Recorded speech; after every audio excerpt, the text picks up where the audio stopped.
Good evening, everyone, and welcome to Inside Artesian Basketball here on WREP 15 Sports and the MHS Rewind YouTube channel. I'm your host, Eric Meyer, joined by Artesian head boys basketball coach Kip Staggs. And Coach, again, we thank you for joining us and taking time out of the day to talk some Artesian hoops. Well, it's always a pleasure to come visit here in your wing of the building and talk about Artesian basketball. You guys do a great job covering not just Artesian basketball, but sports across the board. So we thank you for all your coverage and what you do.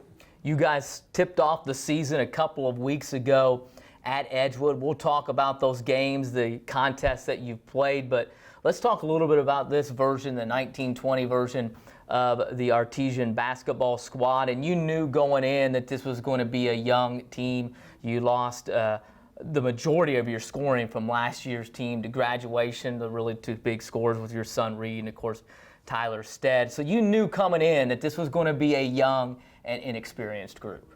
Well, I'm really pleased with the group overall. I think it's a high-character group. I think it's a group of young men that have really embraced trying to get better, embraced trying to do the right thing, and we're doing that. You know, this really started back in the spring. A lot of them spent more time in the weight room. They started thinking about their diet, started thinking about, you know, what they were doing in the off season. Fast forward to the summer, basically the same core group of guys did the same thing. And then I thought we had a really good fall. I thought our fall was positive. I felt like we had 15 or 16 core guys that came every day and just really have embraced basketball and doing things the right way. And so the problem with that is, as you mentioned, we're inexperienced. We're young. We have two seniors with Craig Wessner and Brady Costin who've done a great job in their roles. But as you know, it takes more than just a couple guys to carry the burden. So we've got guys learning under fire. We've got guys learning under duress. We've got guys learning that this game is maybe not as easy as they would hope for it to be. But, you know, I see progress. We see good attitudes and good efforts. So as long as that continues, then I think you'll see a better product as the season wears on. You mentioned the two seniors on the ball club with Brady Costin and Craig Wessner, two kids that are growing into that leadership role and have done a nice job here early on in the season and in some of those off-season workouts as well, trying to lead your ball club. Yeah, and both of those guys are multi-sport athletes. So, you know, Craig's a baseball, football, basketball guy, and he's just a great program guy. You know, Craig is a guy that wants the best for everybody. He puts the team above himself and is just a complete class act on the court and off the court, and just a real pleasure to be around. Brady Costin is a golfer as well as a basketball player, again a multi-sport athlete, has really embraced his role as the energy guy, a guy that really works hard on the floor and really trying to move the team forward. And I think as I look at both of these young men, as you think through all the number of young basketball players that start in Little Arties, you know, when they're in second, third, and fourth grade, and, you know, you have 60, 70 kids in each grade, and, you know, attrition through the year kind of wears a few of them in and out. And for these two to hang in there and be in here with their senior class says a lot about them, because it takes a lot of courage, it takes a lot of initiative, motivation to hang in there to participate in athletics for at least 4 years. You mentioned a couple of the seniors. We talk about Craig, we talk about Brady, but when you look at this ball club from an outside perspective, when you see you guys get off the bus, so you see you guys on the court, the first thing that's going to stand out is something that we never talk about in Martinsville, and that's the size. You've got a 6'9" kid in the center as a sophomore, a 6'6" kid on the wing. You've got another wing /4 in 6'4". You've got the size that kind of we've craved here at Martinsville for the longest time. Well, absolutely. You know, Dayton Devon, 6'9" sophomore, as you mentioned, has really come a long way. You think back to where he was in middle school, and, you know, we talked to his parents when they were in middle school about having him just run cross country and to gain some athleticism in what he's doing. And he's grown leaps and bounds in that 2-year period. And if he continues to grow as a player as he has in the last 2 years, you're going to see a really nice player by the time he's a junior and senior. It's just going to take him time and experience. He's 240, 250, so he's got a nice frame to go with that size as well.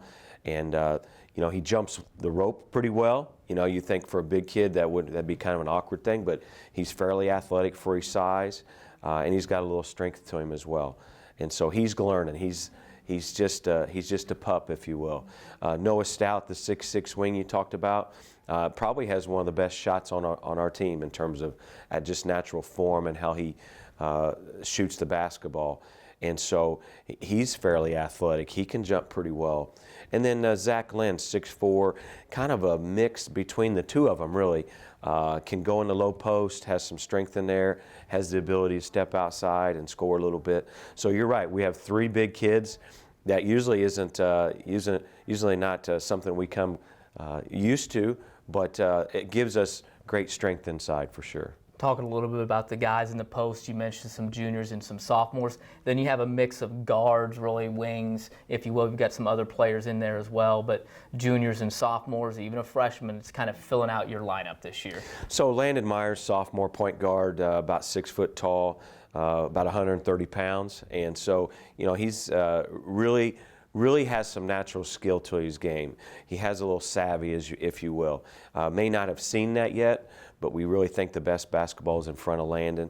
Caleb Cheatham, a freshman, is a little bit stronger in terms of just physical strength as a point guard. Both of them have the ability to get to the basket and finish, and they are a pass-first kind of guy when you lead your team out in front.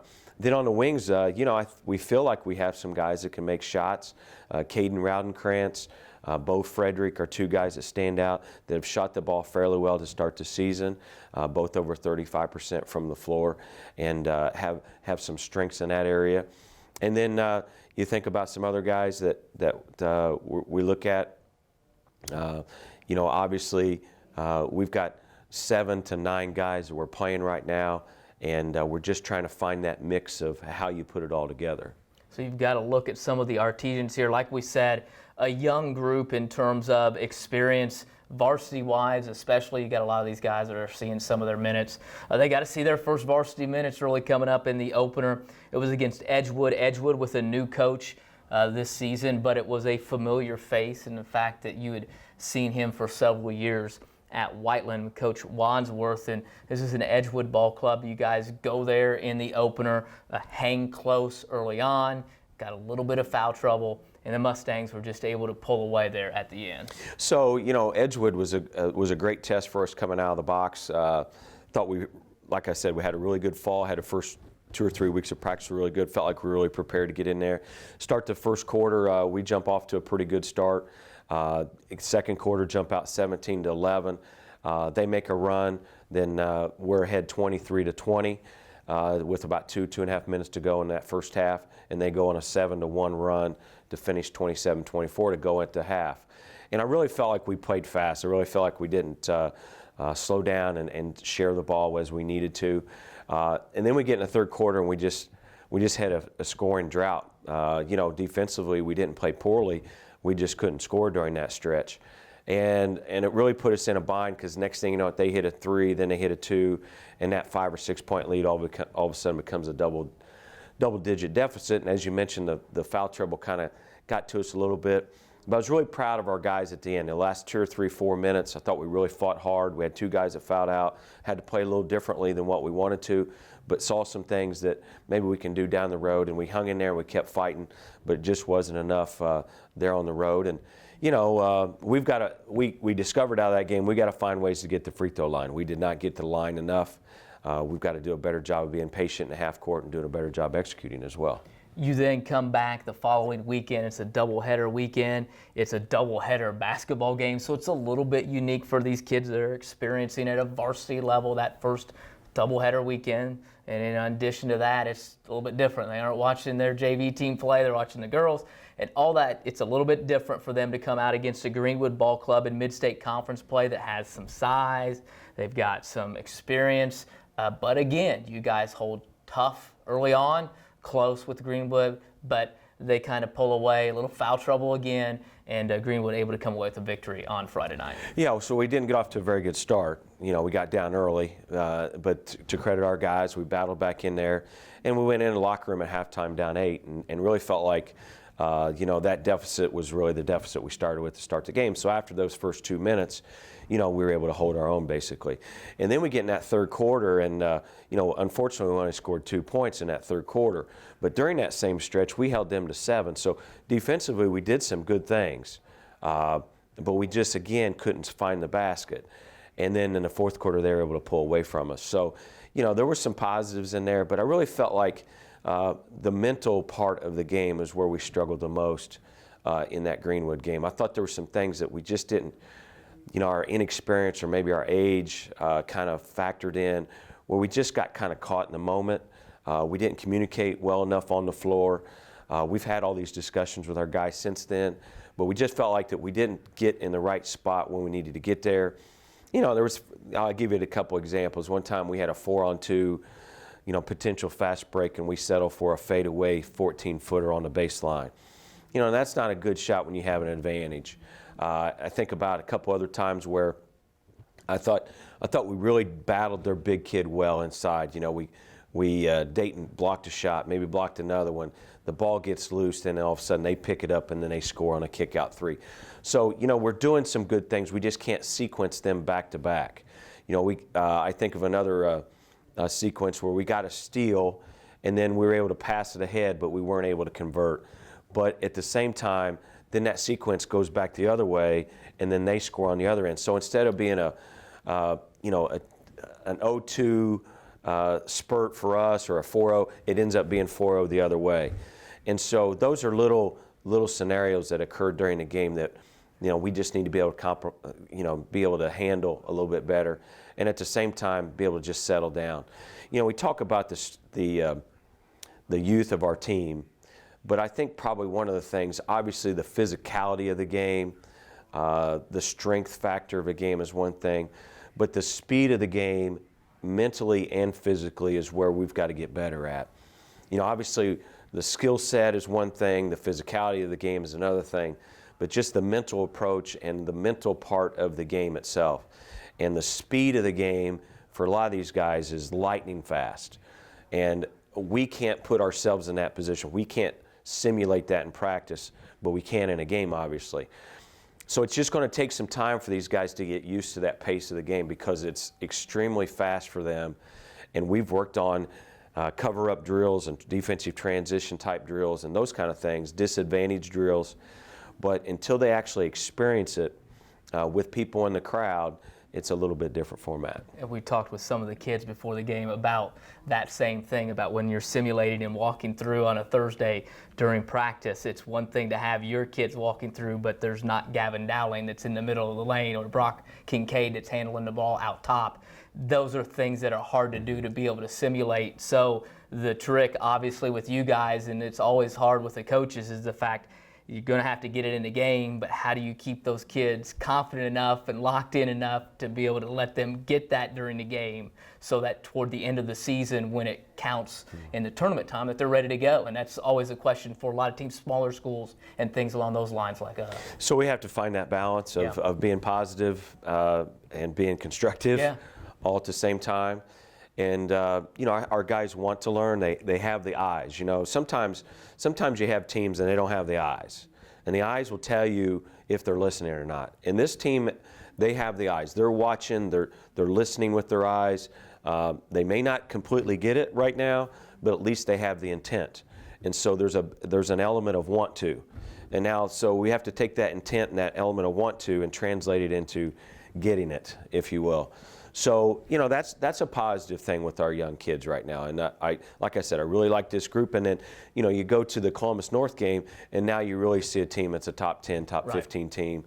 You're going to see them win 17, 18 games in their schedule, if not more. You're going to see probably a junior all-star at the end of the year in the Barker kid, a team that plays extremely fast, and probably outside of Bloomington South is probably the best team in our sectional. Yeah, that's what we're going to say. And unfortunately for you guys, you move sectionals, so you go away from the Mr. Basketball in Trace Jackson Davis and Center Grove, but you go to the potential for one with Bloomington South there, also Columbus North, the change in the sectional this year. Kind of back to what it was several years ago, but a little bit of a different look, some different teams to get in there, but those teams that are in your sectional are really, really good this year. Well, they're really good, and you know that's just the way 4A basketball is. There's just nothing easy, and you know, this is our third sectional in 7 years. You know, we used to go west with Terre Hautes and Avons and Brownsburgs, and you know, we're in there with Brownsburg in the sectional final Right. 2 years in a row, and they've got 2 Division I guys, one guy's on the All-Star team, and then we go northeast and start.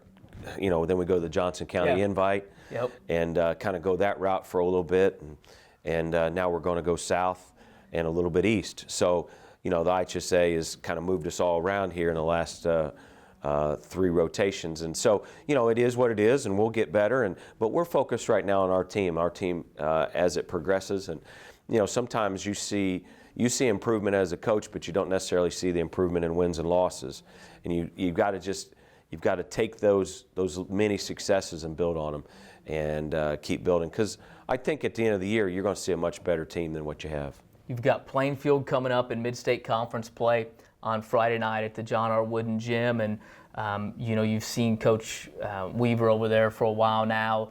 What he's done from that transition from Coach Green. Last year, he kind of had a team that probably caught some people by surprise. They probably didn't think they were going to have the success that they did. A couple of kids gone off that team, but also a couple of kids back. What are people going to expect? What are you guys expecting out of Coach Weaver's group on Friday night? Well, first of all, they have really good guard play. You know, I think their point guard is probably as good as we have in our conference. And, you know, going back to Greenwood, you know, the Kincaid kid is a really good point guard for them. So, you know, the back-to-back Fridays where the point guard position is really good for both teams. They've got a solid inside player in East. I think they've got the Hammond kid really shoots it well outside, number 32. And then, you know, they just play really well together. And they play hard and they defend. You know, saw them play Avon. Avon had them down the majority of the game. Plainfield had them down the majority of the game, and then Avon made a run, and then Plainfield was able to just to hang on and make some plays down 5 down the stretch and end up with the win. And then they play a Brownsburg team last weekend, get beat by 10, and Brownsburg is really loaded. So I think it's a really good Plainfield team, probably the best team he's had since he's been there.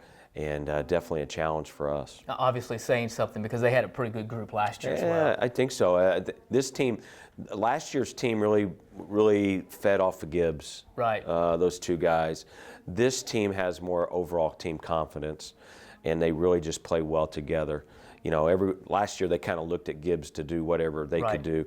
This year they have a little bit more balance. When you look at this in the past, we would talk about Plainfield's ball clubs, and Dana Green used to be there. We would always be, they're going to get it up and down the court and they're going to do this. What are we going to see out of Coach Weaver's group, and what this group in particular offensively on Friday?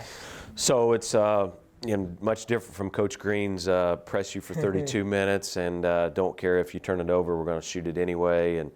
But you're going to see a team that's primarily man-to-man in a half court. They're going to switch in a half court, guard to guard, big to guard. You're going to see them little motion offense. They'll have a few schemes where they come off of doubles, maybe a little bit of a pick and roll action. So they mix it up on the half court offensively. Just very sound fundamentally. They play to their strengths. They don't get outside of their realm of things that they can or cannot do.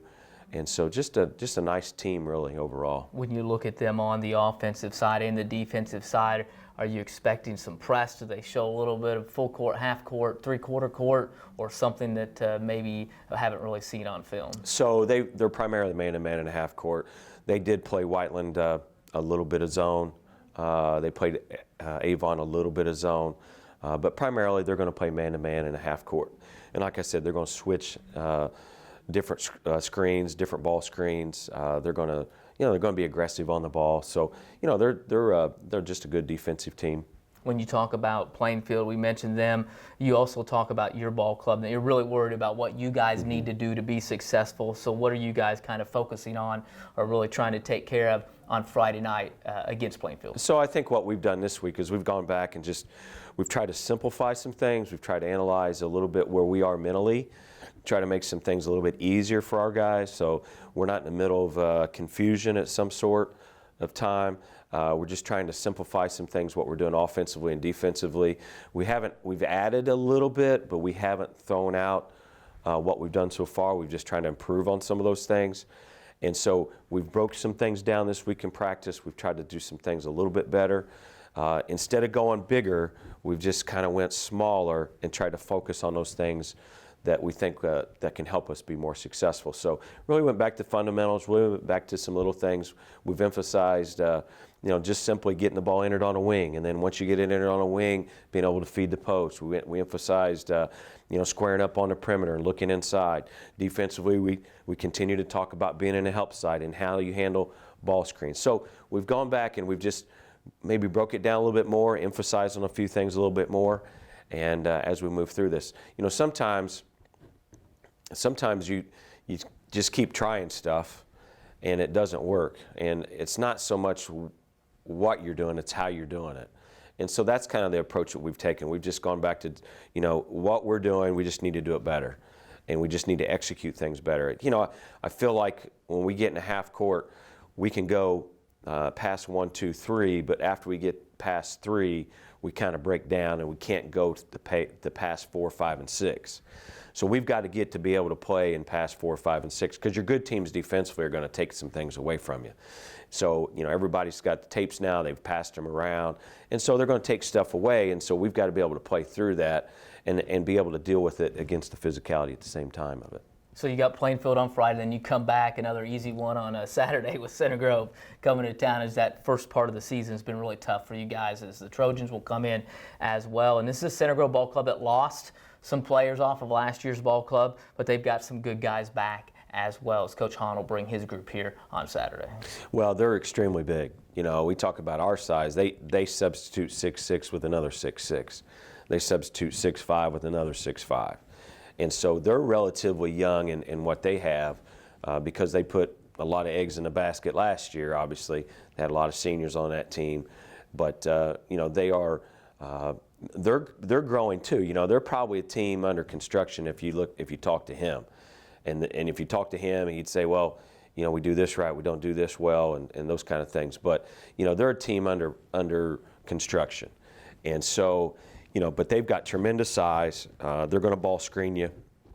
They're going to try to get you in some mismatches from time to time. But they're going to play extremely hard. I'm just really glad we got them back on the schedule in the sense that it's a good financially for our school. It's a good money gate for us. Both teams travel well. It's close. We need to play them. We weren't able to play them the last 2 years because they were playing in the Forum Tip-Off Classic at Southport. And so they weren't able to honor our contract, so we were able to get him back on the contract this year. Back on the schedule, Center Grove, a big weekend coming up, Plainfield and the Trojans. As always, we appreciate you taking time to join us. We'll see you there this weekend. Thank you. It's always good to talk about Artesian basketball and especially spend time down here with the students in your program, and you guys do a great job. Thank you. We appreciate it. It's Artesian head coach Kip Staggs here. Inside Artesian basketball, the 2 games coming up this weekend, both at home in the friendly confines of the John R. Wooden Gym Friday night. It'll be the Plainfield Quakers, a mid-state conference matchup. Get out there, support the Artesians. And then on Saturday, it'll be the Center Grove Trojans rolling into town as well. I'd like to thank the head coach, Kip Staggs, for Coach Staggs, and Zane Spangler, who helped produce it. I'm Eric Meyer. We'll see you again next time inside Artesian basketball.